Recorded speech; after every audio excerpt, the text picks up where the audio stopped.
Kan cuma masukin doang ya, masukin angka ya.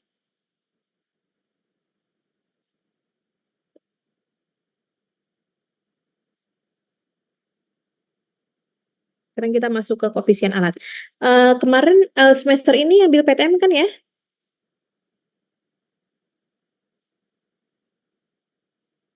Semester ini PTM kan ya? Ada Bu, ada alat berat. Iya ya, alat berat dan PTM. Dosennya siapa? Pak Aprizal. Oh, Pak Pak Afrizal. Aprizal Bu.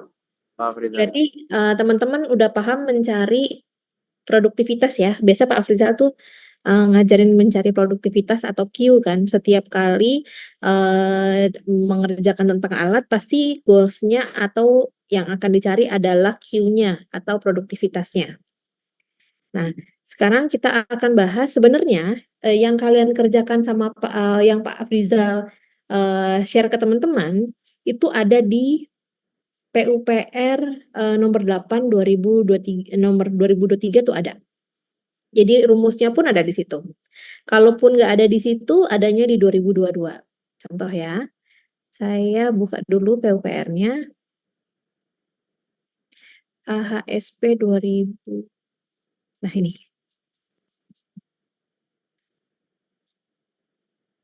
kalian udah nyampe mana? Udah nyampe pemadatan?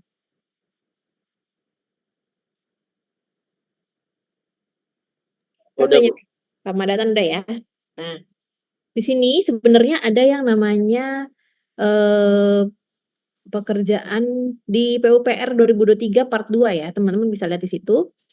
Sebetulnya yang kalian kerjakan bersama Pak Afrizal itu ada semua di sini. Misalnya nih, koefisien peralatan. Berdasarkan dengan jenisnya. Kalau misalnya kalian itu nanti mengerjakan asphalt mixing plan, kan tidak semua alat berat itu bisa kita sampaikan di dalam materi PTM dan alat berat. Jadi teman-teman bisa lihat ada di AHSP PUPR. Ini ada jenis alatnya. Jadi kalau teman-teman nanti ada pekerjaan aspal, bisa pakai ini mesinnya. Ada kapasitinya dan segala macam. Nanti teman-teman bisa mencari Q-nya atau kapasitas produksinya. Gitu. Jadi ini tergantung ya, ada banyak jenis mesinnya ya. Jadi teman-teman bisa ambil yang mana yang mau dipakai. Cara mencarinya pun sudah ada semua gitu. Nah, di sini juga sudah ada spesifikasi alatnya. Jadi teman-teman tidak perlu cari detail dari mana. Di sini udah ada. Gitu ya. Contoh lagi, misalnya yang kita kerjakan tuh biasanya apa ya? Main bulldozer ya nih. Teman-teman bisa bisa di cross check bulldozer yang teman-teman cari sama yang ada di AHSP PUPR. Tenaga penggeraknya, power hose-nya berapa, kemudian bentang atau blade-nya berapa, H-nya berapa, kan ini masih ingat nggak? Untuk mencari kapasitas pisaunya itu adalah L dikali H kuadrat. Nah, ini sama aja yang diajarkan oleh Pak Afrizal sebenarnya teman-teman bisa ambil dari sini. Gitu ya. Nah, ini ada beberapa jenis bulldozer di mana tiap jenis bulldozer itu sudah sama kapasitasnya. Teman-teman bisa ngambil kapasitas masing-masing di sini. Nah, ini fungsinya kemana? Fungsinya itu untuk mencari Q. Q itu adalah kapasitas produksi. Di mana Q ini adalah kalau yang namanya koefisien alat itu sama dengan 1 dibagi Q-nya. Nanti kita lihat ya. Nah, ini bulldozer teman-teman pasti udah lihat ya. Ini efisiensi kerja nih. Kalau biasanya kan 50 menit per jam kan. Nah, ini waktu Z nih, waktu pastinya atau fixed time-nya. Transmisinya pakai direct drive atau torsi. Terus untuk mencari waktu siklus atau CM, biasanya Bapak bilangnya CM ya, waktu siklus tuh. Gitu. Di sini ada semua. Teman-teman bisa lihat kok alat-alat berat yang ada di sini ya. Kemudian ini kapasitas untuk menghamparkan, untuk meratakan hamparan. Kemudian air kompresor kita nggak pakai ya. Concrete mixer nanti teman-teman kalau misalnya pakai concrete mixer bisa ngambil dari sini. Tapi karena kita biasanya kita beli dengan mobil molen ya, jadi kita nggak perlu kapasitas produksi, kita langsung masukin aja harga per mobilnya berapa gitu ya. Jadi nggak perlu pakai alat di sini. Di sini ada crane. Jadi kalau pakai teman-teman pakai crane dump truck. Kalau dump truck tuh kayaknya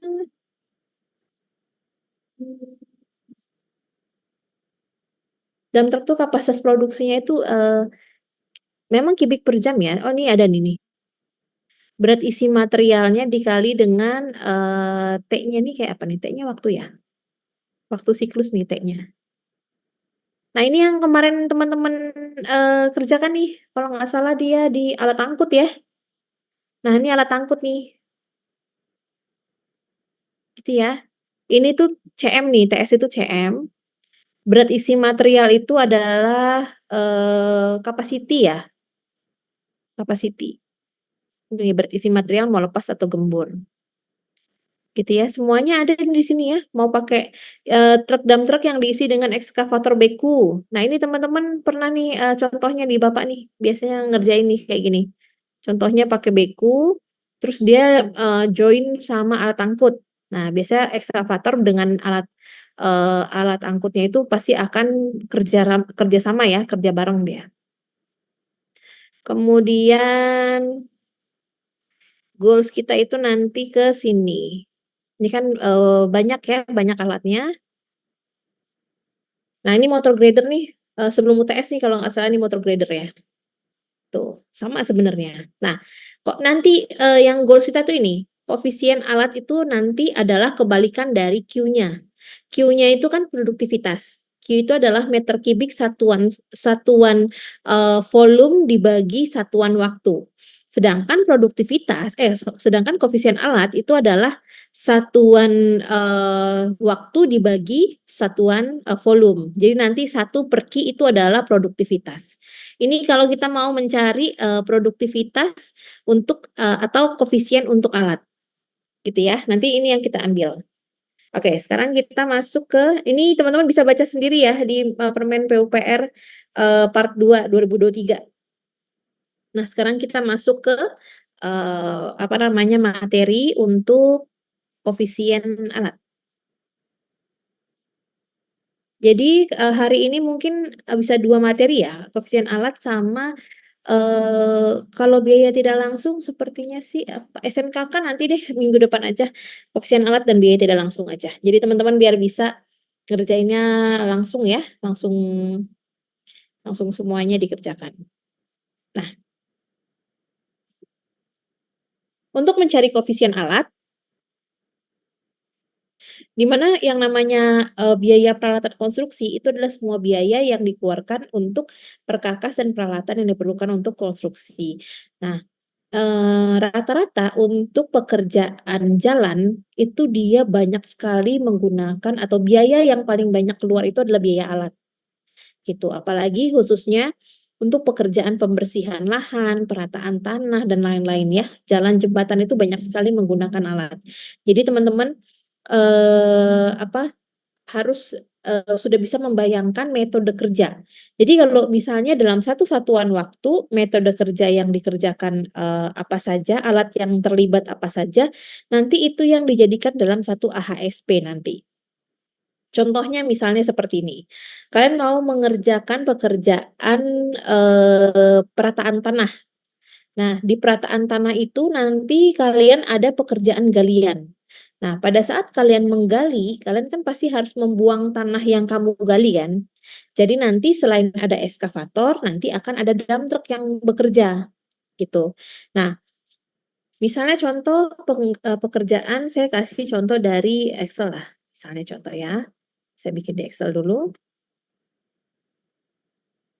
Nah, kalian kalau nggak salah tuh tugas besarnya PTM tuh ini nih. Kalau nggak salah ya. Pak Afrizal udah ngasih tugas besar belum? Belum, Bu. Belum, Bu. Biasanya dia kalau udah selesai pemadatan dia ngasih tugas besar loh. Misalnya gini ya, kita mau membuat pekerjaan gali ya, galian tanah. Anggaplah ya 1 meter kubik galian tanah. Ini AHSP ya. Pasti kan ada tenaga kerja kan? Entah ada pekerja, entah ada mandor dan lain sebagainya. Nah, terus kan ada bahan mungkin tidak pakai. Bahan tidak ada, peralatan. Nah, pada saat mengerjakan galian tanah, bukan cuman bukan cuman alat gali yang main di sini. Jadi yang main di sini tuh tidak cuma alat gali, tapi juga ada alat angkut yang main. Jadi nanti peralatan di sini ada eskavator, ada juga dump truck. Ini untuk menggali, ini untuk membuang tanah. Jadi kalau misalnya Bu, tapi saya di BQ saya yang satu galian tanah, yang satu buangan tanah itu gimana? Gitu. Boleh, tapi nanti teman-teman dipisahkan. Jadi jangan sampai nanti pada saat di galian tanah saya ketemu ini lagi nih. Kalau kamu udah bikin buangan tanah, jangan masukin dump truck ini lagi, karena nanti jadinya kan bayar 2 kali. Gitu ya. Ada peralatan, ada bahan, ada tenaga kerja. Nanti kalau misalnya kalian pada saat di BQ kalian ada kalian masukin item buangan tanah, ini jangan kamu masukin lagi di peralatan ya. Gitu. Nah, satuannya di sini kan biasanya OH ya. Nah, bahan tuh nggak ada. Eskavator itu biasanya di sini satuannya adalah jam. Gitu. Jadi nanti di sini berapa meter kubik per jamnya nih. Ini masuknya adalah produktivitas. Sama dengan 1 dibagi Q-nya atau 1 dibagi produktivitasnya. Gitu. Kenapa dia bareng? Karena mereka itu pekerjaannya berbarengan, siklusnya berbarengan. Pada saat eskavator dia akan menggali, kemudian ada keadaan siklusnya ya, keadaan isi, dia memutar dalam keadaan isi, kemudian dia menumpahkan ke dump truck, kemudian dia kembali lagi dalam keadaan kosong. Begitu dump truknya sudah terisi sepenuhnya, dia akan mengangkut, dia akan setelah muat, dia akan pergi dalam keadaan isi, kemudian dia akan menumpahkan, kemudian dia akan kembali lagi dalam keadaan kosong. Nah, begitu seterusnya adalah si siklus kerjanya penggalian. Sampai sini paham ya teman-teman ya? Yang saya jabarkan teman-teman mengerti nggak maksudnya? Kenapa mereka berdua alatnya digabung?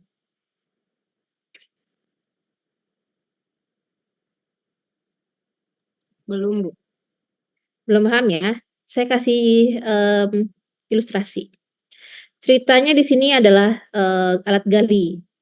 Kemudian kita punya alat angkut. Ini alat angkut ya. Alat angkutnya itu bisa seperti dump truck ya. Ini dump truck, ini eskavator. Nah, pada saat si eskavator ini bermain, dia kan pasti akan menggali kan, di depan ini akan dia gali dong. Dia akan menggali, dia akan scoop ya, kemudian dia akan memutar dalam keadaan isi. Dari sini dia akan memutar ke sini kan, kemudian ditumpahkan ke dalam dump truck.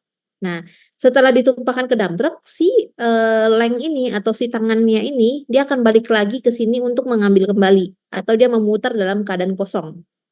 Siklusnya siklusnya eskavator teman-teman ini kan ini saya kasih siklus. Paham ya? Paham, Bu. Memuat, memutar dalam keadaan isi, kemudian menumpahkan, kemudian memutar atau kembali dalam keadaan kosong. Nah, dia sudah nih siklusnya. Sekarang siklusnya dump truck. Siklusnya dump truck dia pertama adalah memuat.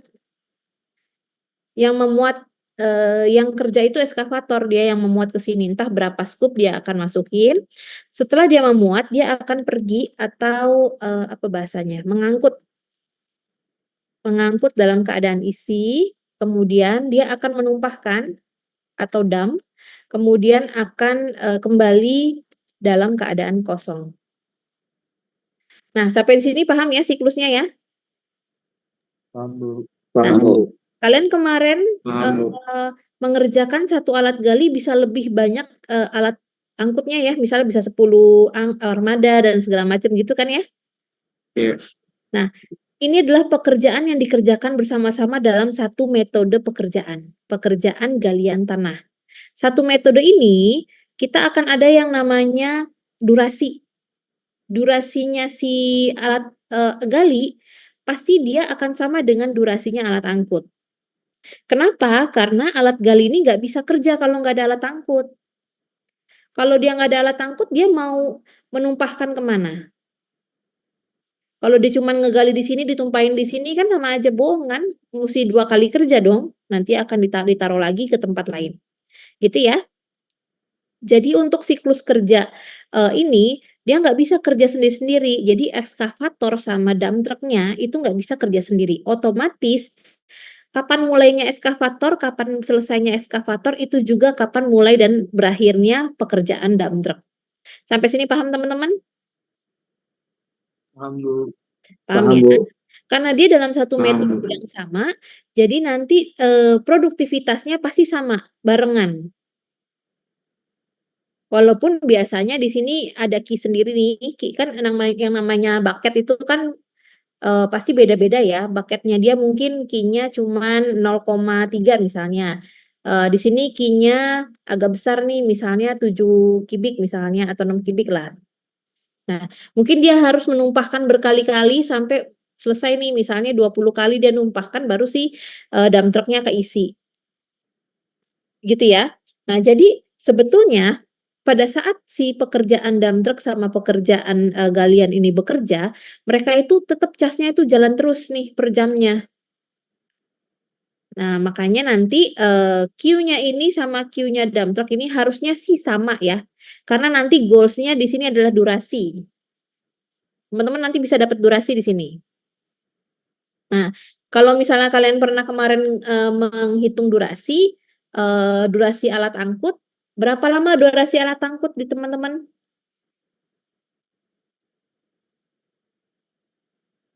Durasi alat angkut terhadap penggalian berapa durasinya? Apakah beda mereka durasinya?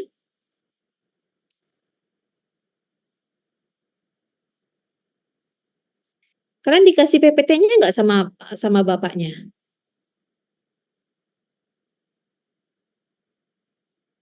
Jadi kalau misalnya mencari durasi alat angkut akan disamakan dengan durasi alat gali, gitu ya. Jadi nanti ataupun kebalikannya, durasi alat gali akan disesuaikan juga dengan alat angkutnya. Jadi nanti kita bisa memilih, kita lebih baik membuat alat gali yang menunggu atau alat angkut yang menunggu. Ini teman-teman paham nggak yang saya maksud?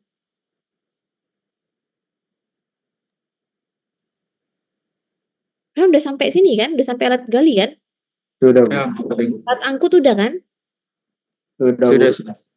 Kalau misalnya nih saya bilang dia ini 0,3 meter kubik per jam, ini 6 meter kubik per jam misalnya. Berarti kalau misalnya alat galinya cuma satu, alat angkutnya mesti berapa biar dia nggak nunggu?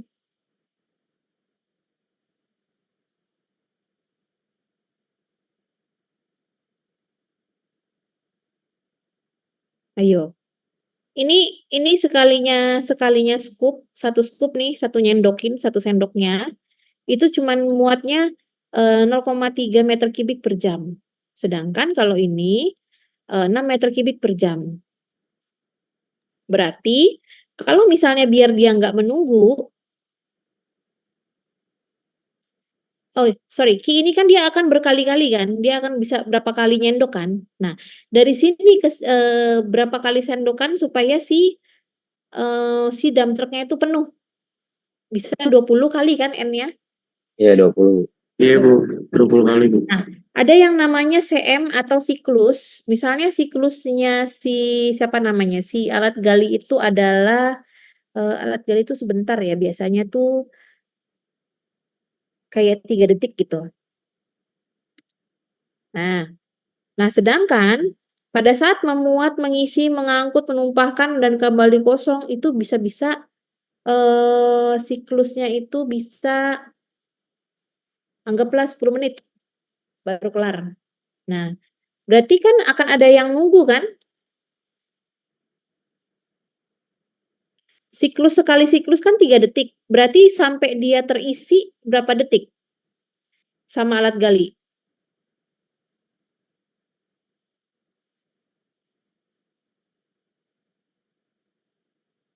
Dia sekali nyekop, bawa ke sini, ditumpahkan, terus dibalikin lagi ke sini itu 3 detik. Sedangkan dari satu skopnya dia sampai ke sini biar full itu 20 kali. Berarti berapa banyak waktu yang diperlukan sehingga dump trucknya terisi penuh? 1 menit ya, Bu. 30 detik dikali 20 kali. 60, Bu. Berarti 3 dikali 20. Berarti 60 detik atau 1 menit. Nah, ini kelarnya 1 menit nih. Sedangkan dia kalau bolak-balik itu baru 10 menit. Berarti kan dia 1 menit selesai, terus dia mesti nunggu 9 menit. Balik lagi dong dia. Ya enggak? Iya, Bu. Nah, oleh karena itu biasanya armadanya itu enggak cuma 1. Berapa armadanya supaya si alat gali nggak nunggu? 10. Berarti 10 dong. Jadi nanti di armada ke-10 diisi, nanti armada yang 1 entar lagi balik lagi nih nyampe ke dia gitu. Itulah kenapa durasi ini harus sama supaya nanti akan masuk ke sini nih nanti di durasi. Kita bisa mencari durasi. Gitu. Durasi atas sama durasi bawah atau durasi eskavator atau durasi dump truck itu harus sama. Nantinya gitu ya. Terbayang ya teman-teman ya? Terbayang nggak? Terbayang, Bu. Iya, Bu. Terbayang, Bu. Jadi kalau pada saat nanti teman-teman bilang, Bu, saya mau ada pekerjaan pemadatan, perkerasan, tapi nggak ada di AHSP PUPR. Kalau gitu teman-teman harus tahu metode kerjanya bagaimana. Nanti kalau next ya, kalau teman-teman dapat magang di mana gitu disuruh minta bikin AHSP ya. Nah, kalian harus tahu metode kerjanya seperti apa supaya kamu bisa tahu masukin peralatannya apa saja yang digunakan gitu dan harus mencari Q-nya masing-masing nanti gitu ya. Oke, sekarang kita ke PPT-nya lagi.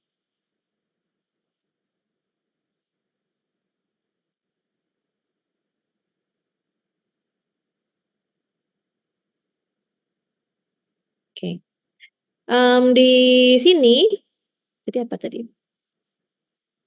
Oke. Nah, di sini ada yang namanya ini saya kilas balik ya. Sebenarnya ini udah dibahas di pertemuan pertama PTM dan alat berat.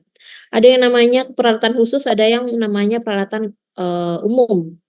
Nah, ada yang peralatan khusus, ada yang peralatan umum. Kalau yang khusus itu biasanya item-item atau alat-alat yang memang digunakan untuk spesifikasi tertentu, gitu ya.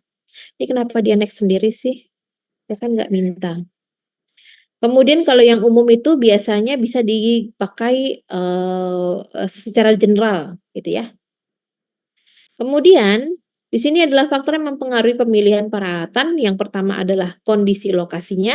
Kalau misalnya material yang akan tergantung dari material yang akan ditangani, kendala fisik di lokasi dan jarak angkutnya, gitu ya. Kemudian ada sifat pekerjaan dan juga ada karakteristik peralatan. Kemudian di sini ada, nah kemarin ada tentang BPO kan, biaya operasional dan BPU biaya pemilikan dan operasional Pemilikan dan operasi, Bu. ya. Biaya pemilikan dan operasi. Jadi kalau misalnya nanti teman-teman mau bikin AHSP, mau bikin unit price-nya, kan ada unit price tuh habis satuan, terus koefisien, kemudian unit price di dalam AHSP. Nah, kalau kalian tidak sewa, berarti nanti unit price yang dimasukkan ke situ adalah hasil dari BPO-nya. Contoh misalnya, alat yang kalian miliki ini udah di tahun ke-5. Berarti kalian hitung depresiasinya berapa, terus interest-nya berapa, suku bunganya berapa, terus maintenance-nya berapa, operasionalnya berapa, entah ada operatornya, gaji-gajinya, terus biaya spare part dan segala macam. Biaya itu di tahun itu yang akan kalian masukkan ke dalam unit price di AHSP, teman-teman. Sampai sini paham?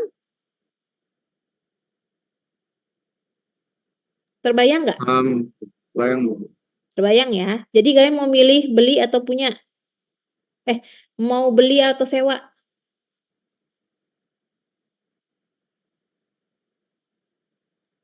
Sewa aja, Bu. Soalnya nggak ribet. Kalau misalnya untuk tugas ya disewa aja karena lebih gampang mencari unit price-nya. Tapi kalau misalnya nanti teman-teman ada di project dan kalian memiliki alat, kalian harus hitung BPO ya. Nah, hitungan BPO itu ada di AHSP PUPR juga. Tapi saya lupa deh di slide berapa ya. Saya kayaknya pernah lihat di slide-nya mana ya? Saya pernah lihat itu BPO. Jadi teman-teman bisa ngerjain BPO-nya nih. Tapi saya lupa ya di mananya ya. Di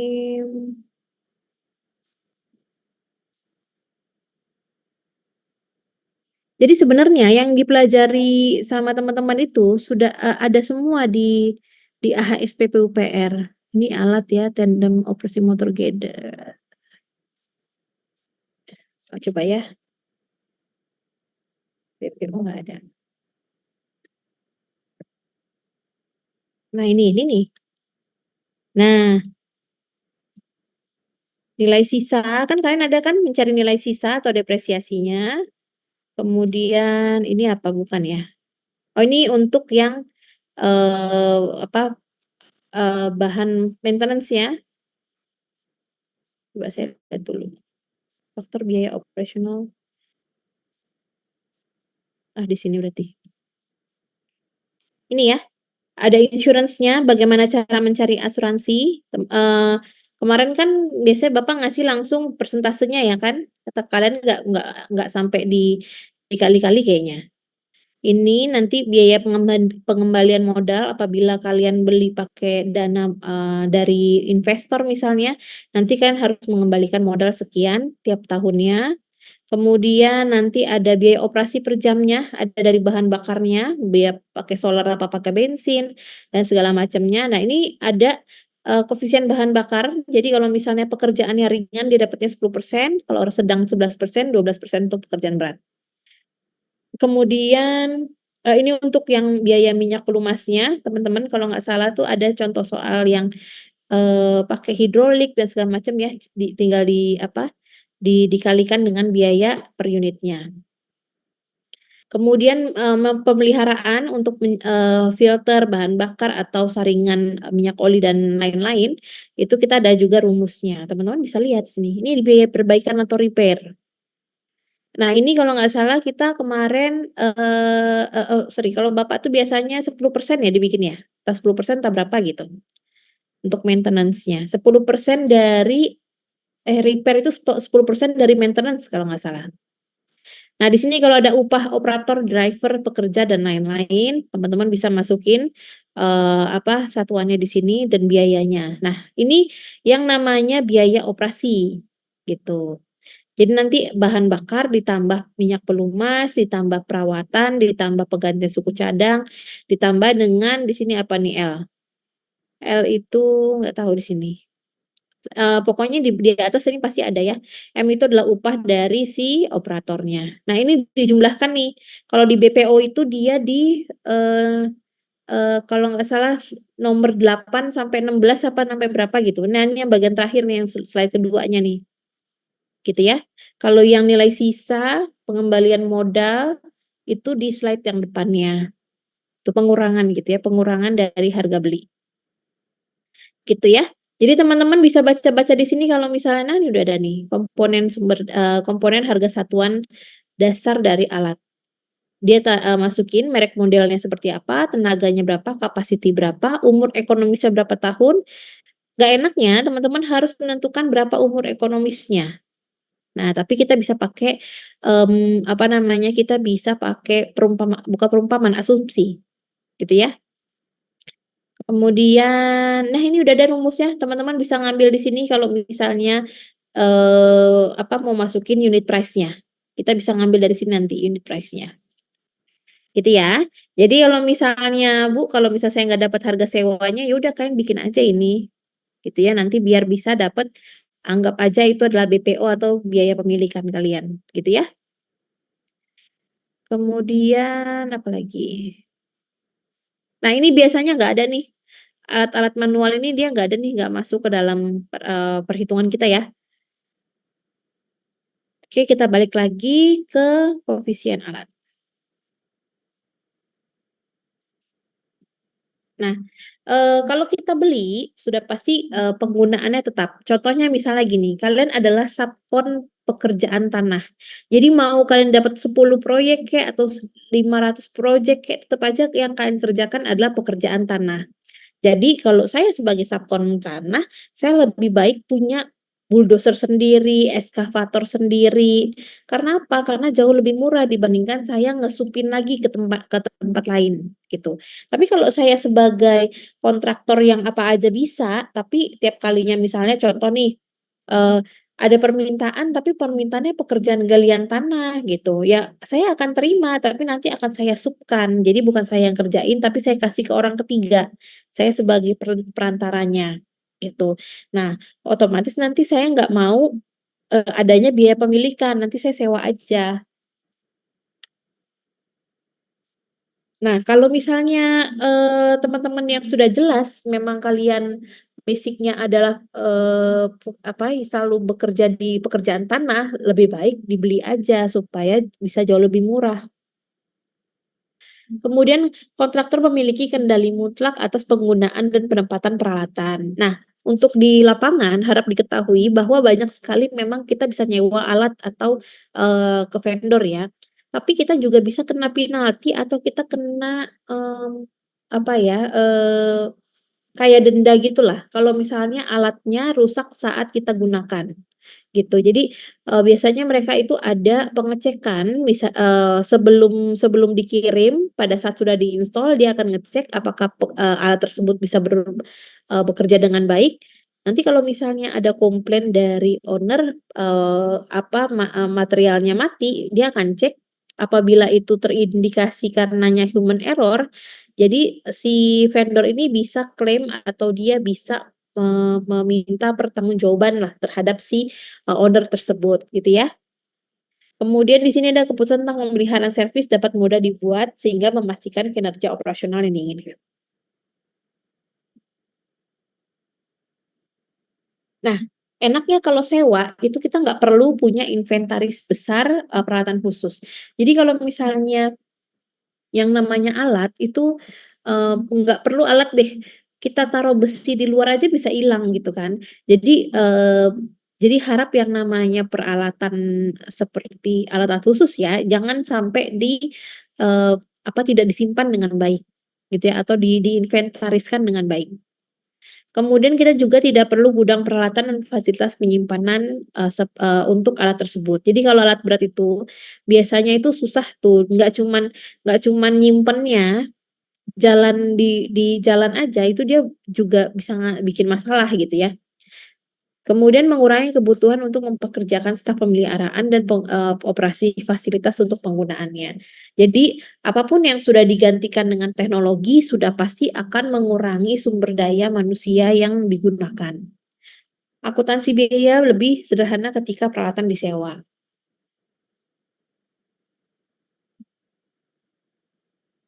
Nah, ini sama seperti yang tadi saya tunjukkan ya, tapi dia masih Permen nomor 1 tahun 2022.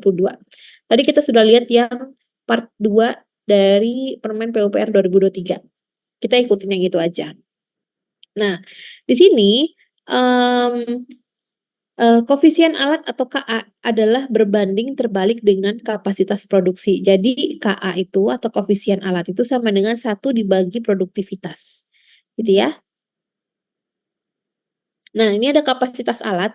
Jadi kita bisa tahu kapasitas produksi alat per jam itu dari rumus perhitungan produksi per jam. Jadi kalau misalnya hasil produksinya selama 4 jam di jam pertama, ditambah hasil produksi selama 3 jam di jam kedua, gitu ya. Kemudian hasil produksi per jamnya dibagi 7 untuk memperoleh hasil produksi rata-rata per jam. Jadi, biasanya teman-teman itu ada yang mengambil tugas akhir atau skripsi yang mengenai produktivitas. Jadi, di produktivitas ini biasanya teman-teman akan, mintanya itu, analisa produktivitas tenaga kerja atau analisa produktivitas alat di project sekian gitu, biasanya gitu tuh. Tapi udah banyak ya semester lalu ya, teman-teman mungkin cari yang baru aja ya, untuk, judul-judul TA-nya ya. Nah, di sini ada umur ekonomis, atau apa ya namanya ya, tahun atau tahun berapa si alat tersebut sudah tidak bisa dipakai lagi gitu. Kemudian di sini ada setiap jenis peralatan mempunyai umur ekonomis besarnya itu 4 sampai 10 tahun. Kemudian bisa dibaca ya.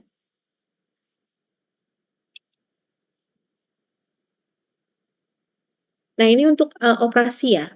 Faktor biaya operasi alat ini biasanya kalau tergantung dari heavy heavy atau light atau medium duty atau untuk alat yang berat atau yang masih medium atau yang agak ringan gitu ya. Nanti di sini ada ya.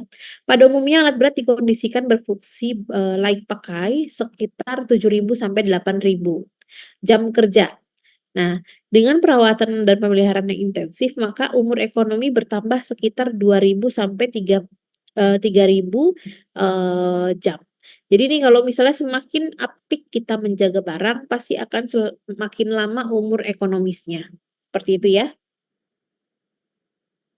Nah, ini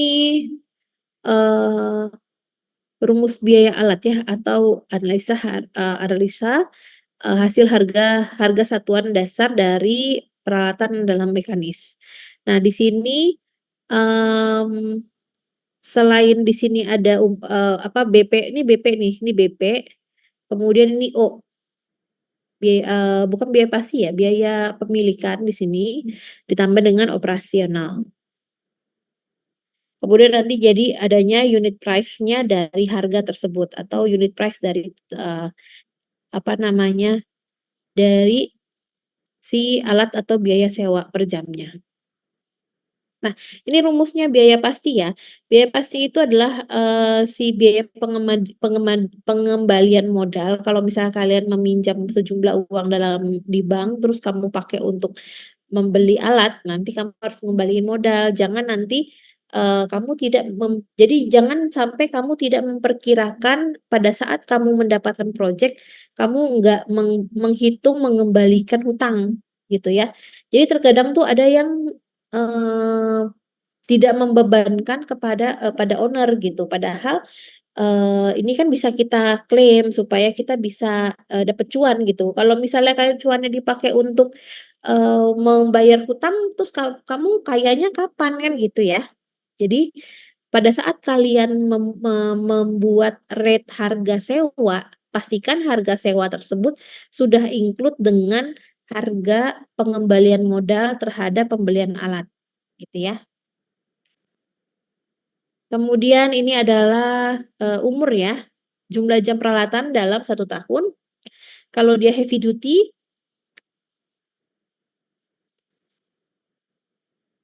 itu setahun dia itu adalah 2.000 jam.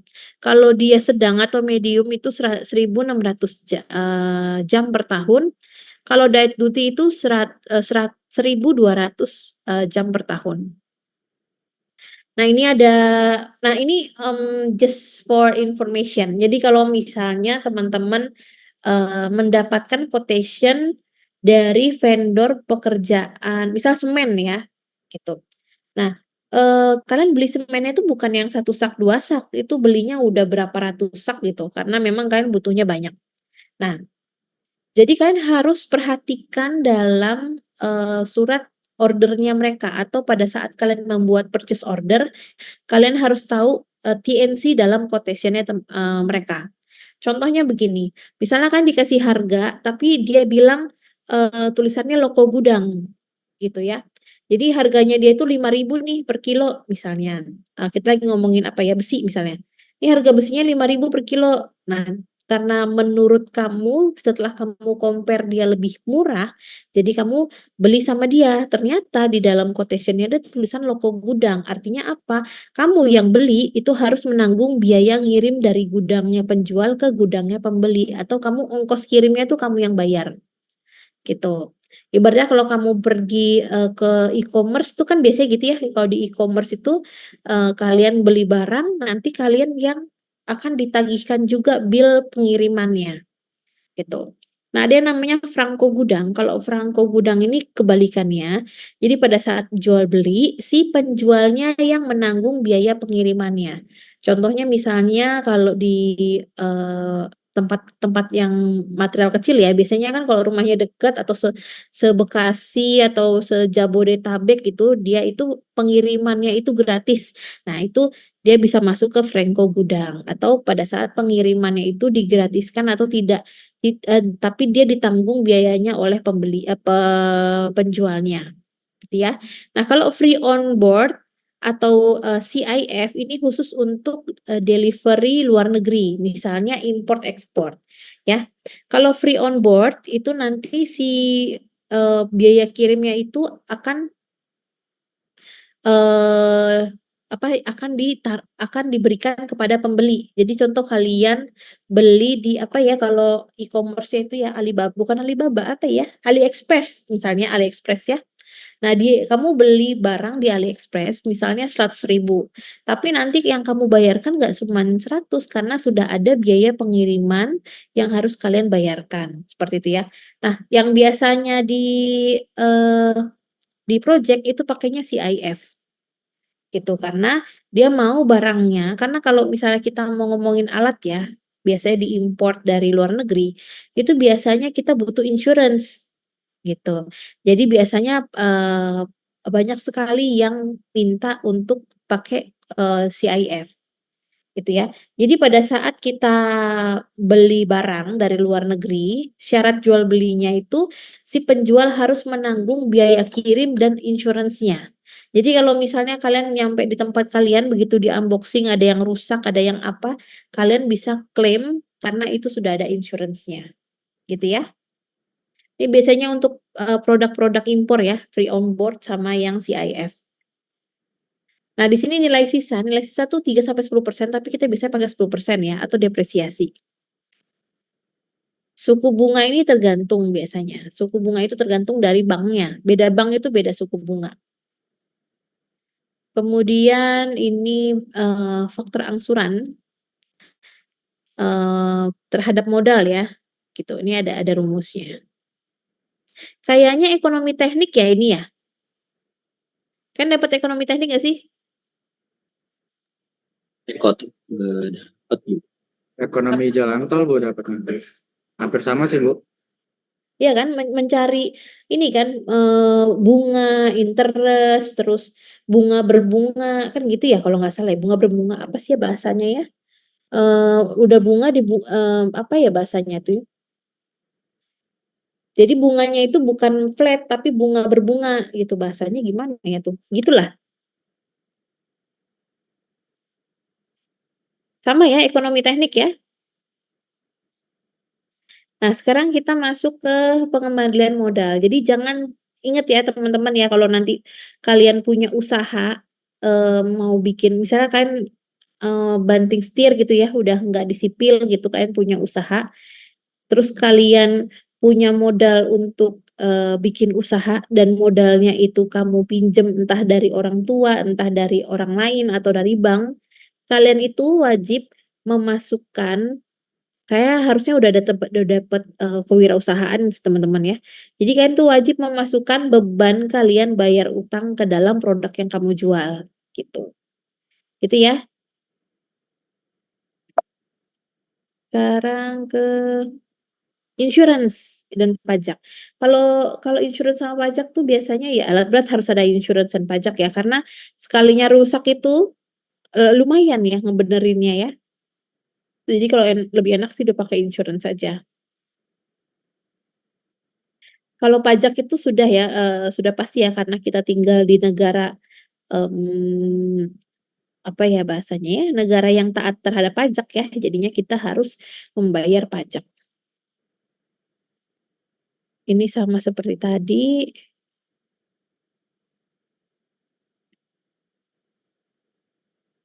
Kayaknya udah ya.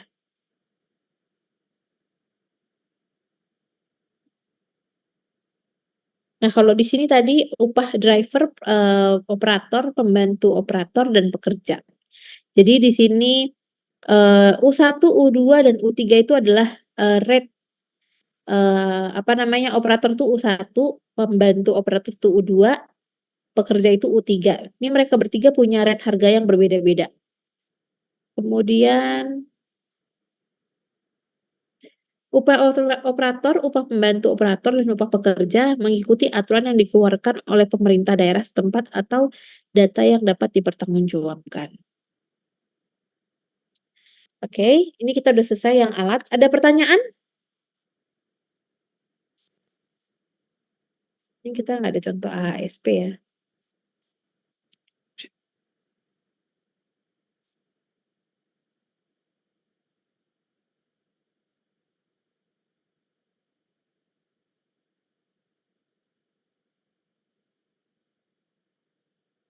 Nggak ada contoh soal ya. Saya coba ambil dari PUPR deh.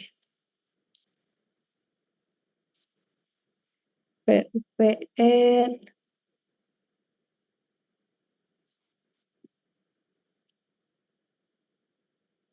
PUPR.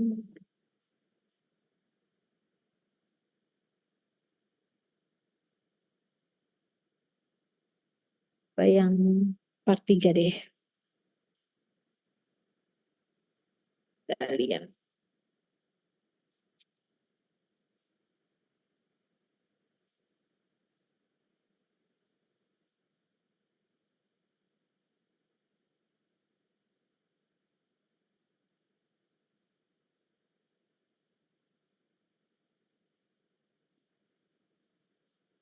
Kalian nggak ada contoh di AHSP ya. Nah ini seperti ini ya. Ini sebenarnya dua alat yang dijadikan satu nih contoh ya. Pekerjaan galian untuk pekerjaan 1 meter kubik tanah biasa sedalam lebih dari 0 sampai dengan 1 meter dengan cara semi mekanis. Nah ini ada dua jenis alat nih. Dia pakai jackhammer dengan 0,5 kW ditambah genset 3 kWh. Gitu berarti dia bekerjanya akan berbarengan. Gitu ya. Sudah pasti produktivitasnya atau koefisiennya pasti harusnya sama. Gitu. Kemudian mana ya contoh-contoh lagi?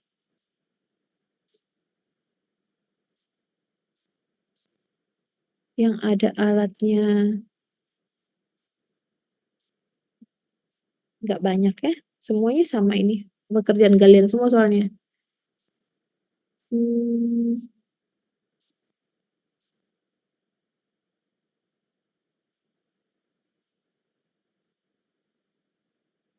Nah ini kalau misalnya kalian mau menggunakan ini backcasting ya.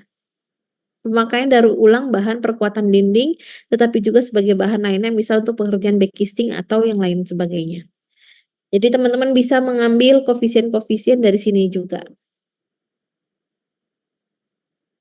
Nah kayak gini nih, pemasangan 1 meter persegi pasangan 3 lattice gripik, itu dia memakai 2 alat yaitu tripod 5 meter ditambah hoist 2 ton.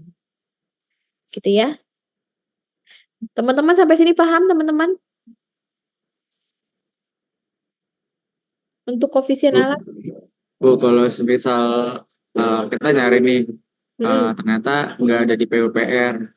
Mm. Nah, terus itu kan kita bingung nih, misalkan koefisiennya gimana itu kalau cari koefisiennya tadi kayak gimana, Bu? Kamu alatnya apa dulu?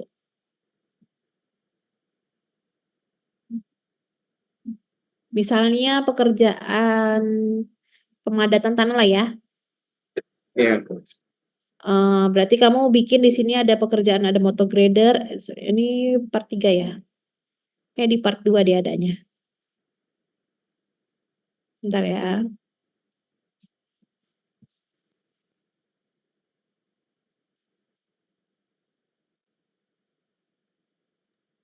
kalau yang kemarin itu tugas yang kemarin tuh ini sih Bu bingung, kan ada bearing ya, bearing. Nah, bingung tuh kan bearing kan di ASP nggak ada ya, Mm-mm.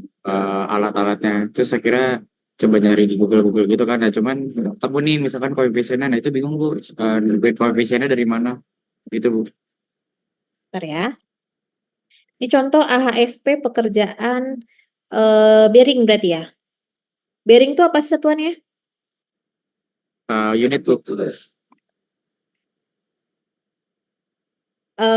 Kira-kira yang mengerjakannya siapa aja untuk ngerjain bearing? Pekerja Tukang mandor? pekerja mandor. Tukangnya tukang apa? Untuk pekerjaan bearing itu apa sih? Bearing tuh bukannya pemasangan aja ya, dipasang ya? Iya, iya. Pemasangan. Oke, tenaga kerjanya ini aja berarti 2. Jangan lupa pekerja itu sama mandor pakai alat atau enggak? Manual atau enggak? Pemasangannya manual atau menggunakan alat? Kayak pakai alat tuh. Alatnya mekanis atau enggak? Kalau yang saya dapat sih ada pakai jacking gitu Bu, jacking jumper gitu. Apa ya di Google tuh gitu. Jumper jack apa ya? Itu Bu. Kayak ini ya, kayak buat ditekan ke dalam ya. Kayak gitu. Berarti dia pakai alat ya. Kalau pakai alat berarti perbandingannya berapa ini? Pekerja dengan mandor 1/10. 1/10 berarti 10 pekerja 1 mandor dong ya. Nah, sekarang kita ke bahan. Bearing semua bahan-bahannya kalian masukkan ke sini, mungkin bearingnya, mungkin ada alat-alat lainnya yang mendukung ya, mungkin ada lemnya, ada apa gitu ya. Teman-teman nanti bisa ditambah-tambahkan. Kemudian di sini adalah satuan. Ini OH, ini OH, terus bearing mungkin unit ya. Nah, ada yang namanya peralatan. Nanti peralatannya kamu mencari Q-nya. Kalau misalnya apa namanya? Kalau kalau kalau di jumper tuh kayak apa ya? Kayak bahasanya tuh em, kayak kalian menggunakan contohnya ya. Bedanya kalau dengan mekanis, mekanis itu gini. Mekanis itu kayak operator. Jadi ada yang ngerjain, ada yang kapasitas dari si mesin tersebut bisa berapa meter kubik per jam, itulah si capacity, kemudian koefisien alatnya adalah 1/sekian. Nah, tapi kalau jumper itu seperti alat bantu. Ya kan ya, alat bantu tuh alat pasang kan, jumper itu, alat bantu buat masang ya. Iya, iya. Nah, pada saat alat bantu buat pasang berarti dia tidak punya produktivitas karena produktivitasnya dia ditentukan oleh si pekerjanya.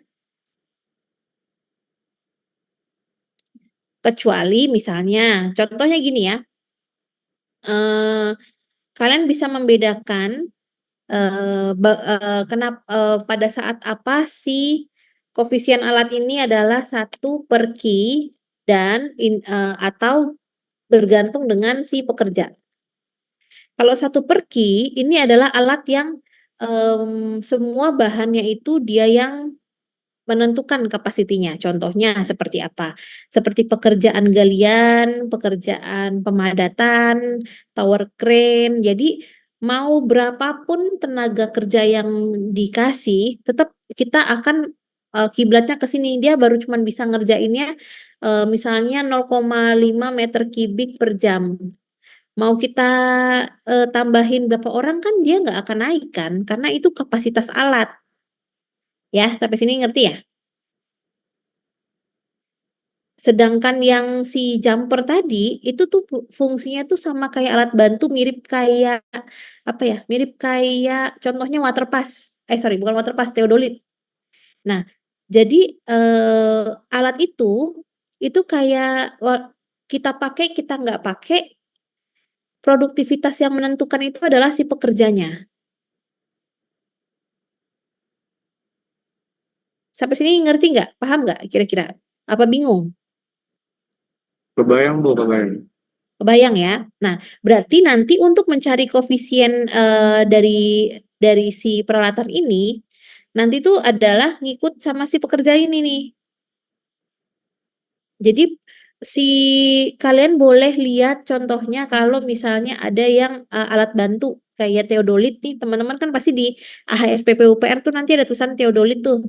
Atau misalnya ini eh jumper tuh kan dia kayak pakai palu kan, cuman dia lebih lebih size-nya agak besar aja gitu kayaknya. Ini beda sama sama apa namanya sama alat pemadatan yang kecil tuh beda. Jadi nanti untuk mencari koefisien alatnya ini adalah sama dengan si produktivitasnya si pekerja. Itu nanti kamu Nah, jumpernya ini kamu ngikutin ini. Nah, pekerja ini kalian harus tahu produktivitasnya berapa.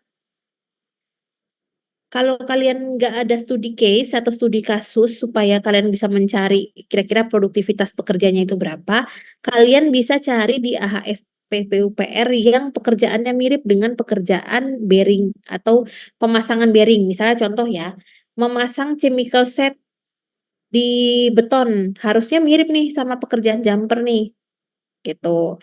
Nanti kalau misalnya chemical setnya nggak ada di HSP PUPR, kira-kira pekerjaan apa lagi ya yang mirip gitu. Jadi pekerjaan-pekerjaan injeksi beton, kan ini kan jam ke beton ya nggak sih? Iya kayak jumper hidrolis gitu Bu. Dongkrak hidrolis lah itu sebutannya kayak gitu. Oh berarti dia nggak memang tidak mempengaruhi dia tidak mempengaruhi dari si bukan produktivitas di sini, nanti produktivitasnya ngikutnya sama pekerja. Gitu.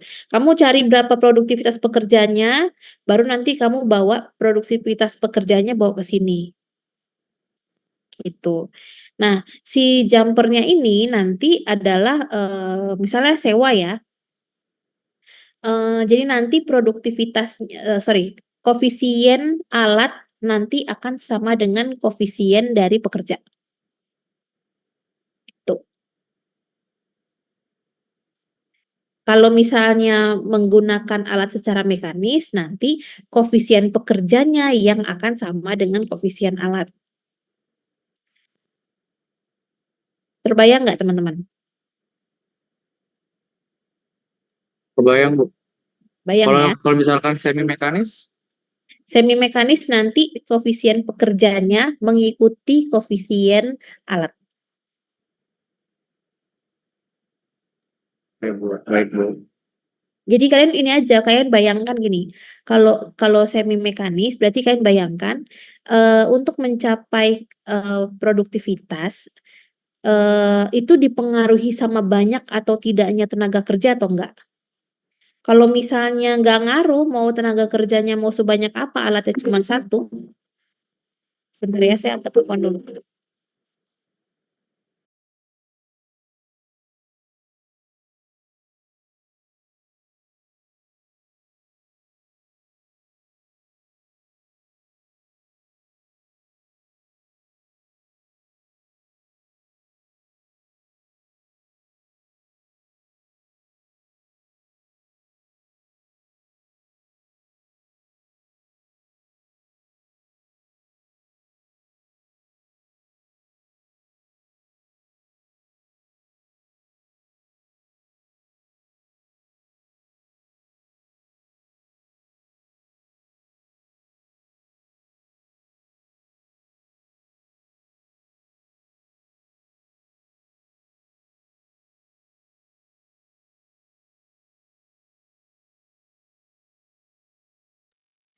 Nah, jadi nanti mana tadi?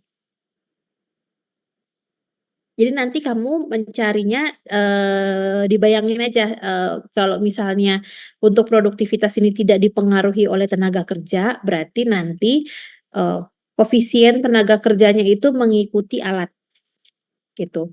Tapi kalau misalnya penggunaan jumper, kalau pekerjanya banyak, nanti kerjanya lebih cepat. Berarti si alat bantu itu koefisiennya mengikuti pekerjanya, gitu ya. Ada pertanyaan lain?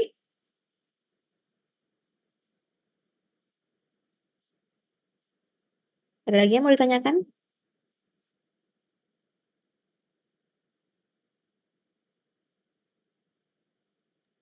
Dari saya cukup Bu. Cukup ya. Minggu depan saya akan lihat hasil dari AHSP teman-teman ya. Kira-kira berapa unit price? Unit price ya kan kita goalsnya unit price. Berapa unit price yang teman-teman dapat? Nanti kita bisa kita cek satu-satu, gitu ya. Kemudian kita akan masuk ke biaya tidak langsung. Sebenarnya ini ya, apa namanya, sudah pernah kita tunggu ini peralatan. Nah, ini kita masuk sini aja langsung.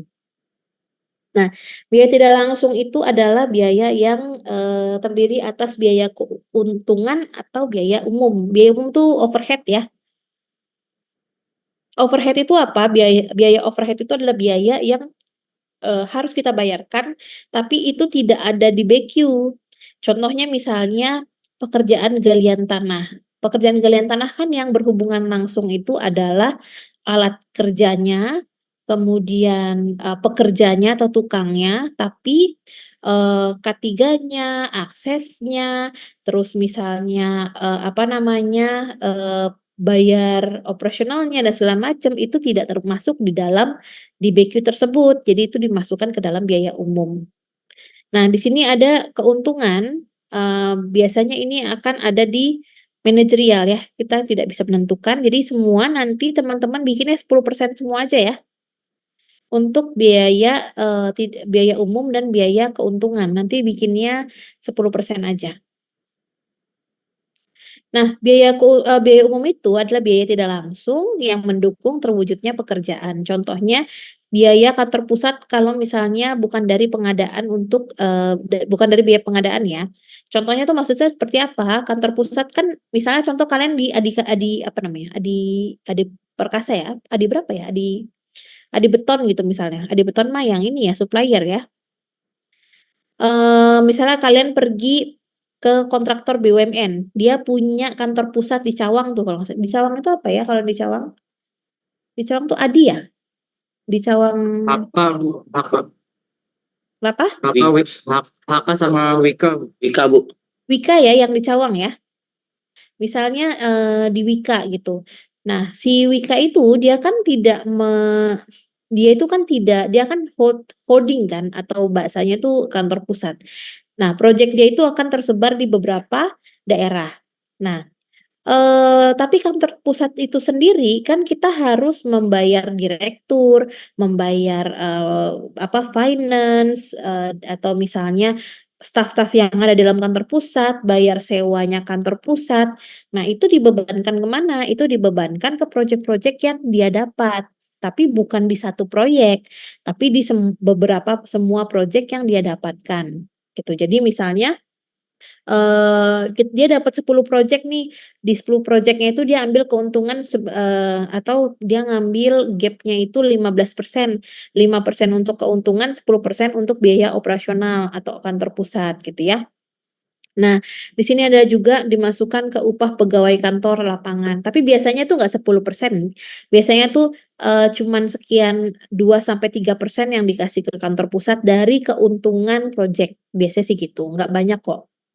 Bahkan itu ada juga persentase-persentase seperti untuk marketing. Jadi teman-teman yang jadi marketing apa namanya? Contoh ya kalian udah bikin gedung terus ada apa namanya? Ada biaya pemasaran. Nah, itu ada tuh biayanya sendiri gitu ya.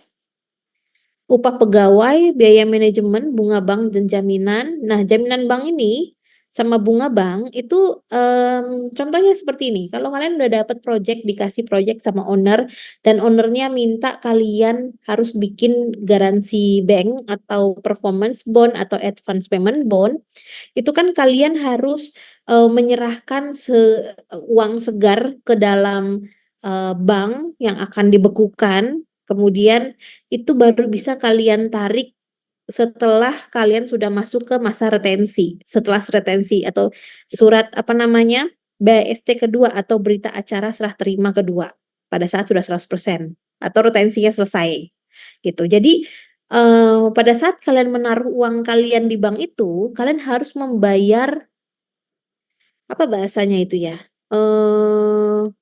Kalian harus membayar sejumlah uang kayak apa ya bahasanya? Apa ya? Bukan tenor ya? Apa ya bahasa ininya ya?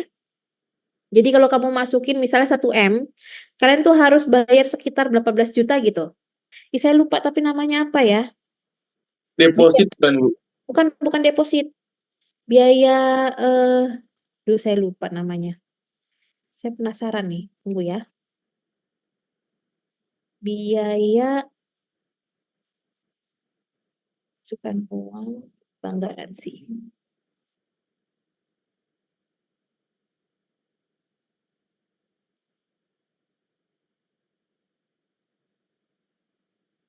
Seperti administrasi gitulah, tapi kalau kalau misalnya administrasi, kalau kita buka bank kan sebenarnya biaya administrasinya tuh nggak ada ya.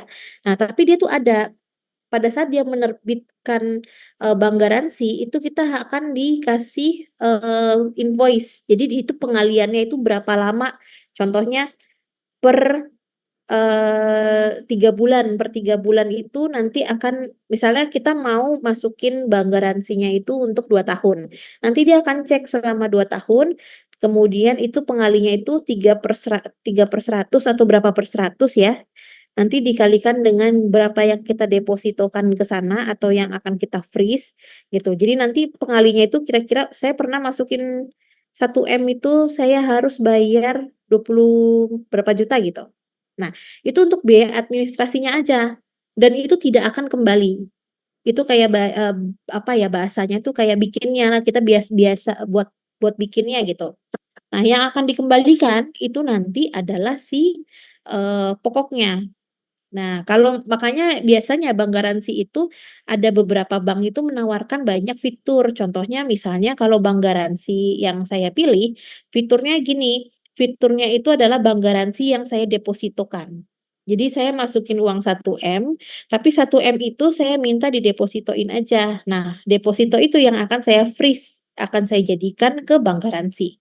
Gitu. Jadi nanti pada saat, kita menunggu nih 3 tahun kan, 3 tahun kan pasti lama ya, sedangkan kita nggak punya, kalau uang segar kita masukkan terus dan tidak menghasilkan kan sebenarnya rugi ya, gitu. Jadi, biasanya pihak bank itu bisa menawarkan didepositokan. Jadi setiap berapa bulan kita dapat bunga dari 1 M itu, gitu.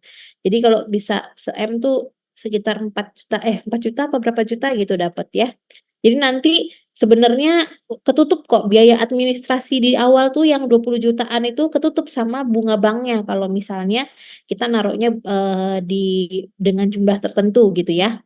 Sebenarnya ketutup, cuman kita kan merasa rugi kan, itu adalah uang yang harusnya kita pakai untuk perputaran, jadinya kita masukkan ke dalam biaya manajemen, gitu. Nah, terus juga ada yang namanya biaya pelatihan atau training. Jadi kalau misalnya kalian pergi ke kantor pusat, dari BUMN atau pekerjaan kontraktor ya, ada pelatihan-pelatihan yang untuk meningkatkan kualitas dari, sumber daya manusia.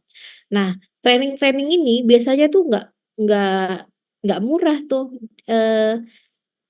jadi tuh kadang ada yang bahkan trainingnya itu sampai ke luar negeri gitu. Contohnya misalnya gini, kalian ada pekerjaan, ACP atau aluminium composite panel. Nah, ini biasanya tuh di gerbang-gerbang tol tuh dipakai tuh, ya. Nah, pekerjaan ACP kadang-kadang itu kita butuh ada yang namanya tesnya. Tesnya itu di Indonesia kayaknya belum ada. Terakhir itu adanya di Singapura. Jadi kalian harus dibawa ke Singapura untuk, mengecek untuk kekuatan si ACP-nya itu oke atau enggak, atau fasadnya itu oke atau enggak. Gitu. Jadi bahkan, sampai ke situ tuh harus dibiayain gitu. Biaya-biaya itulah yang adalah biaya overhead yang harus dikeluarkan dan kita ambil dari keuntungan-keuntungan tiap project, gitu ya. Nih ada nih biaya traveling dan rapat, biaya insurance di luar SMKK dan lain-lain gitu ya. Kemudian biaya umum, ini adalah kalau misalnya dalam, terjadi kecelakaan konstruksi, maka ada biaya penanganan, dampak dari kecelakaan konstruksi, gitu ya. Kemudian ada, persentase biaya langsung besarnya tergantung dari lama waktu pelaksanaan pekerjaan. Ini sebenarnya yang menentukan tetap manajerial ya, kira-kira, seberapa besar biaya umum atau overhead yang harus kita, hitung persentasenya. Kemudian besarnya biaya umum dan keuntungan ditentukan dengan mempertimbangkan suku bunga pinjaman bank, tingkat inflasi, overhead kantor pusat, dan lain-lain. Itulah kenapa kalau di kantor pusat itu bahkan ada yang namanya cash flow monitoring cash flow. Monitoring cash flow itu apa? Jadi kalau misalnya yang terjadi di beberapa company ya, Tapi kalau BUMN sih nggak ini ya. Biasanya itu di swasta lah. Jadi kalau di cash flow-nya swasta tuh kadang gini, keuntungan project A itu udah keluar. Nah, project B lagi butuh dana. Sedangkan dananya dia tuh macet. Diambillah keuntungan dari project A ditaruh di B gitu. Nah, sorry, bukan keuntungan, down payment misalnya ya, DP-nya Project A udah keluar nih, dipakailah buat nutupin si B. Padahal si Project A ini down payment itu kan uang itu untuk beli material dulu kan, untuk atau misalnya membawa membawa apa namanya, membawa tenaga kerja dulu dan segala macam ya kan kita mesti ada persiapan ya. Tapi dana itu kita pakai untuk project lain. Nah, itulah teman-teman tuh biasanya ada yang nanti ada forecast 5 tahunan gitu. Saya dulu pernah bikin forecast 5 tahun itu bener-bener banyak banget itu kita ngomongin uang semua itu gitu. Jadi apa namanya lebih ke manajemen ya, tapi bukan ke inian projectnya, tapi lebih ke progress claim-nya. Nanti pada saat klaim teman-teman pastikan kira-kira di bulan keberapa kita akan terima berapa uang itu kalian harus tahu gitu. Nanti saya akan sisipkan untuk pekerjaan progress claim di dalam materi kita ya, karena teman-teman yang akan dikerjakan oleh QS itu lebih ke yang berhubungan dengan uang sebenarnya, gitu ya. Nah, ini ada profit, biaya tidak langsung yang dikeluarkan owner untuk menjadi biaya pemasukan. Kemudian profit itu ada laba sama dengan omset dikurang bahan baku dan dikurangi biaya umum. Ada yang ROI atau jumlah investasi yang dikeluarkan lalu dibandingkan dengan pengembalian dari investasi. Ini kalau misalnya kamu ini ya, kamu mengambil modal atau investasi dari pihak lain ya. Kemudian ada payback period atau membayar kembali dalam satu periode. Gitu ya. Kemudian faktor pengurang keuntungan nih contohnya. Biasanya nih kalau human error atau misalnya kalau human error tuh pasti ini ya bisa human error tuh harus itu bisa kita hindari. Yang tidak bisa kita hindari itu biasanya tuh bencana alam, kenaikan harga bahan nih misalnya contohnya besi ya, besi itu di tahun berapa ya habis Covid kalau nggak salah. Habis Covid itu harga besi itu per bulan itu bisa naik berapa kali gitu ya. Belum lagi ada gangguan masyarakat nih yang paling banyak ngambil uang nih biasanya nih, uang-uang yang sebenarnya nggak perlu tapi keluar juga nih karena gangguan masyarakat, ormas-ormas ya. Terus ada juga yang inflasi misalnya. Inflasi itu kan kita nggak tahu kapan dolar itu kuat, kapan Indonesia melemah dan segala macam ya, atau rupiah melemah gitu ya. Mungkin yang kalau misalnya semua produk yang kita pakai adalah dalam negeri mungkin nggak terlalu berpengaruh. Tapi kalau misalnya ada produk yang kalian harus import dari luar, itu akan berpengaruh dari rate harga USD-nya. Kemudian ini ada menambah keuntungan, biasanya ini menambah efisiensi kerja dengan teknologi atau meminimalisir sisa material yang terbuang. Ini waste management ini yang masuk. Kemudian manajemen kerja yang lebih profesional sehingga waktu penyelesaian proyeknya itu lebih cepat dan mengurangi biaya kerja. Biasanya teman-teman mengambil jenis judul tuh ini nih, meningkatkan produktivitas atau meningkatkan efisiensi kerja. Nah, itu biasanya teman-teman suka ngambil yang kayak gitu. Tapi yang ini jarang ada yang ngambil nih. Untuk manajemen apa namanya? Manajemen waste, manajemen waste. Kemudian apalagi ini udah ada yang mau ditanyakan?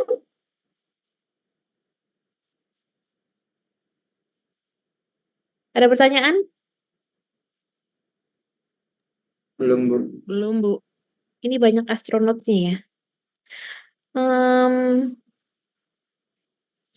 Gavin kemana Gavin?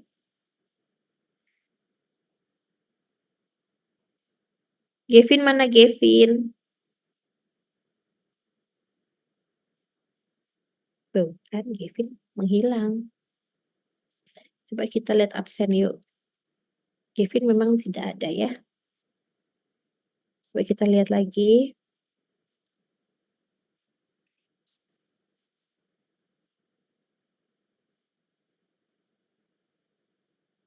Arda kemana Arda? Arda kemana Arda? Saya nggak Ada pengen. Bu, tadi bisa di kamar mandi Bu. Saya nggak pengen loh sebenarnya gini-gini. Cuman ya lama-lama seru juga ya. Oke. Karena sudah 2 materi ya teman-teman ya.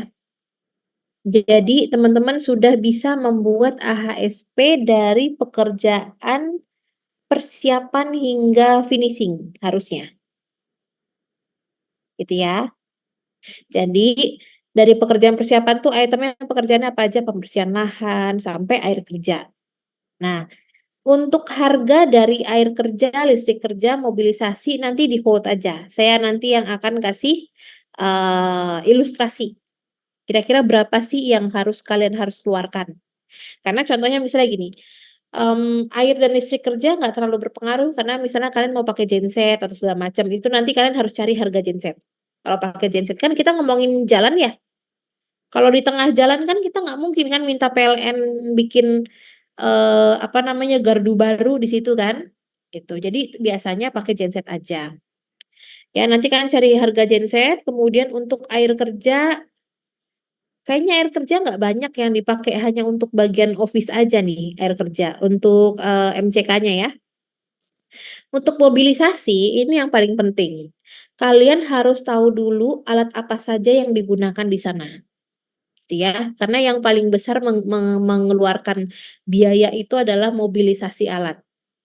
Contohnya gini, kalian butuh ekskavator, kalian butuh apa namanya? Kalian butuh ekskavator, butuh apa sih namanya itu yang untuk bulldozer dan segala macam itu kan alat berat yang tidak bisa jalan sendiri ke lokasi kan? Beda kayak alat angkut. Kalau alat angkut dia bisa jalan sendiri nih, bisa mobilisasi sendiri. Terbayang nggak teman-teman? Ya, jadi kayak ekskavator kan dia nggak mungkin dia jalan, misalnya kalian kerjainnya di Cirebon, dia pergilah itu naik jalan tol kan dia nggak mungkin lewat situ ya, karena nggak boleh. Jadi dia pasti numpang dong, numpang di mobil besar nanti atau trailer ya, nanti dia yang akan bawa. Nah, kalian harus sewa trailer ini kan, pergi pulang dong, pergi ke project dan pulang dari project kan, itu ada biayanya. Nah, itu yang namanya mobilisasi alat. Biaya yang akan dikeluarkan untuk mendatangkan alat, mendatangkan material, mendatangkan tenaga kerja. Itu yang namanya mobilisasi. Tidak cuma datengin ya, balikin juga. Gitu. Jadi nanti kalian begitu sudah mengisi AHSP, pasti tahu kan alat apa saja yang dibutuhkan kan? Nanti ketahuan alat apa aja nih yang butuh ditumpangi oleh trailer. Itu. Yang kalian cari adalah harga sewa atau harga transportasi trailernya berapa. Sekali jalan boleh, bolak-balik juga boleh. Nanti kalau sekali jalan kamu tinggal kalikan 2 aja. Gitu ya. Terus apalagi ya, mobilisasi pekerja itu nggak terlalu banyak. Mobilisasi material biasanya harga yang tertera dalam harganya vendor itu include sampai ke project biasanya gitu. Biasanya ya, kalau kita minta quotation sama owner, misalnya contoh, kalian minta quotation truk mixer, kan nggak mungkin kalian jemput truknya di lokasi pabrik mereka kan, tapi truknya itu yang datang ke lokasi kalian. Jadi harganya si beton yang kalian beli di dalam truk itu udah sampai lokasi teman-teman. Jadi kalian nggak harus bayarin ongkosnya. Terbayang ya? Nah, berarti itu tidak perlu mobilisasi. Biaya mobilisasi nggak ada di situ. Yang perlu harga mobilisasi itu yang kemungkinan biayanya itu tidak termasuk dalam transportnya nggak nyampe situ. Contohnya misalnya gini ya. Saya pernah beli besi, dia itu bukan beli besi, saya mau galvanis besi. Kalian tuh pernah tahu galvanis nggak sih? Tahu Bu. Tahu ya? Tahu Bu. Jadi kalau besi raw materialnya besi itu kan biasanya akan di coating, bisa pakai cat zinc chromate, yang paling gampang zinc chromate ya, anti karat ya. Tapi yang mahal itu adalah galvanis, itu adalah anti karat tuh. Teman-teman yang tahu kalau bisa rel-rel di Di kereta tuh kan galvanis tuh, gitu. Atau stainless ya kayaknya sih. Kalau misalnya stainless yang kalau di kereta, biasanya kalau rel-rel yang ada di ini di atap, teman-teman kalau pernah main ke atap apartemen atau yang high rise building, biasanya itu ada rel di situ. Nah, relnya itu biasanya galvanis gitu. Supaya apa? Dia kan di bagian luar outdoor, dia jauh lebih apa ya, lebih bagus daripada cat zinkromate. Jadi kalau cat zinkromate tuh kalau ada gesekan, dia itu bisa bisa kegesek gitu loh, bisa keambil catnya. Tapi kalau galvanis itu kayak dicelupin, kalau raw material tuh kalau besi itu dicelupin, terus nanti pas keluar tuh dia udah udah bisa bisa hot dip, bisa cold dip. Hot dip tuh gini, dia pada saat besinya warnanya tuh kayak warna silver gitu loh. Silver agak bening kayak gitu. Bukan silver agak mengkilap. Nah, itulah sih Gal.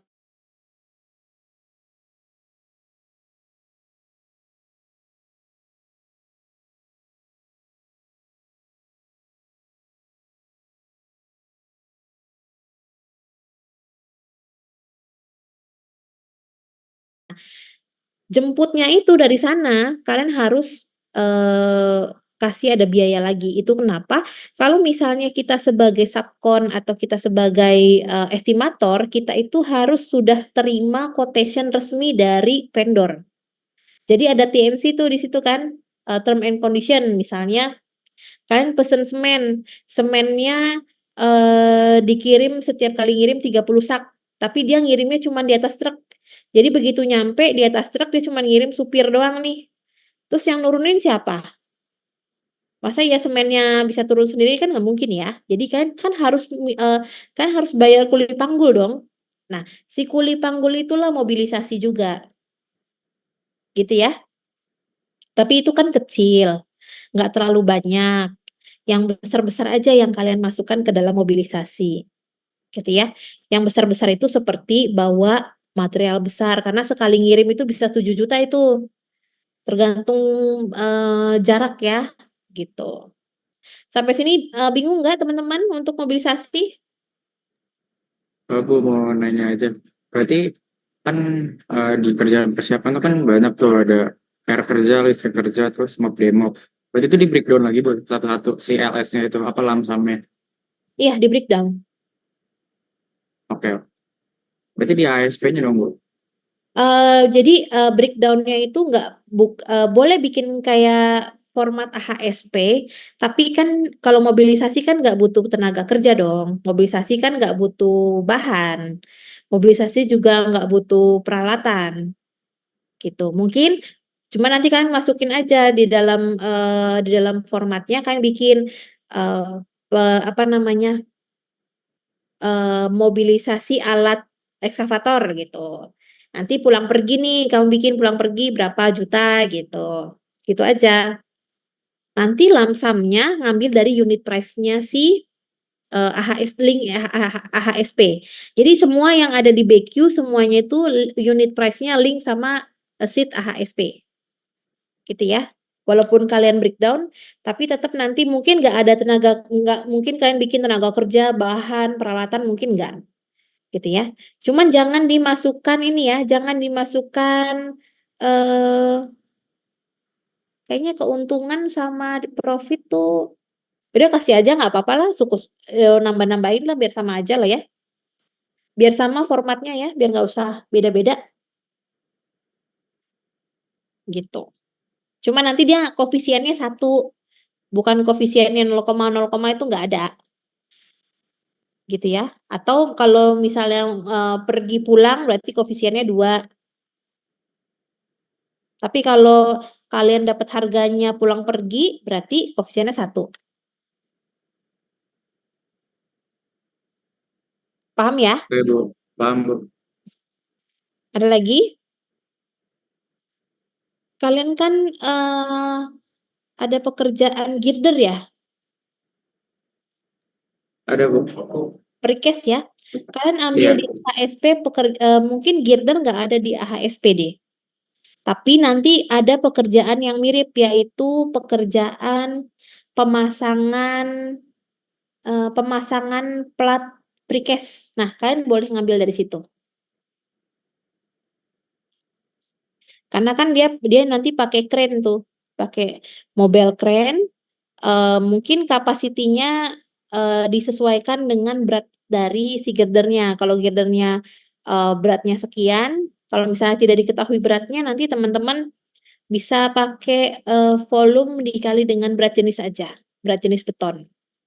Nanti biar tahu berapa kapasitinya, gitu ya.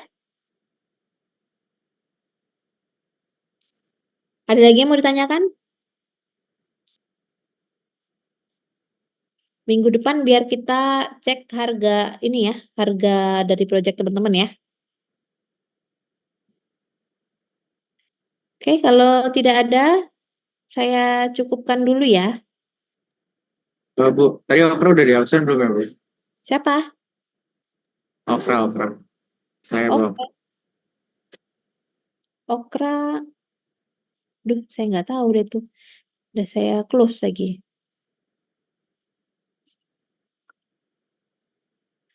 Okra.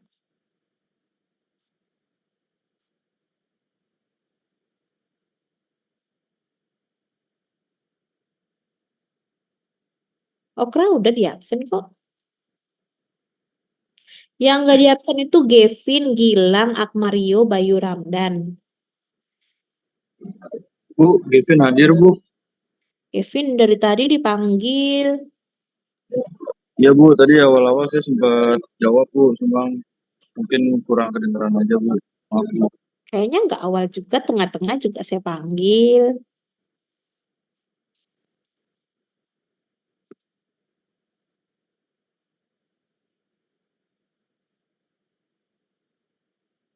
Oke, kalau tidak ada saya cukupkan ya. Baik, Bu. Oke, kalau begitu sampai ketemu minggu depan. Terima kasih. Nanti saya bikin di e-learning untuk pengumpulan atau submission ya. Pengumpulannya ini aja, kelompok aja. Biar kalian lebih cepat ngerjainnya. Ya. Oke, kalau gitu selamat siang, selamat kembali beraktivitas teman-teman. Yang Bu. Sayang, Bu. Selamat Terima siang, kasih, Bu. makasih, Bu. Makasih ya, Bu. Oke, baik ya. Baik, Bu.